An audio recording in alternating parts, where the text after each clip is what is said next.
সিরাজগঞ্জের বেলকুচিতে একই দিনে দুই ব্যক্তির মরদেহ উদ্ধার করেছে থানা পুলিশ। সোমবার দিবাগত রাতে বেলকুচি উপজেলার শাহপুর ও রাজাপুর গ্রাম থেকে দুই ব্যক্তির মরদেহ উদ্ধার করে পুলিশ।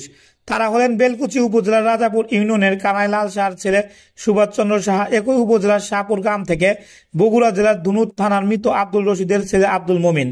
পুলিশ সূত্রে জানা যায়, বেলকুচি উপজেলার রাজাপুর গ্রাম থেকে সুভাষচন্দ্রের মরদেহটি একটি গাছের সাথে গামছা দিয়ে গলায় ফাঁস দেওয়া অবস্থায় ও আব্দুল মমিন নামের এক শ্রমিকের মরদেহ তাতে তেনা পেঁচানো মেশিনের সাথে জড়ানো অবস্থায় উদ্ধার করা হয়।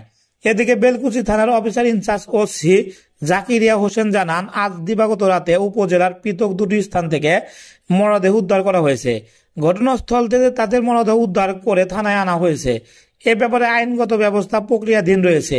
সংবাদের আলো, ডেস্ক নিউজ।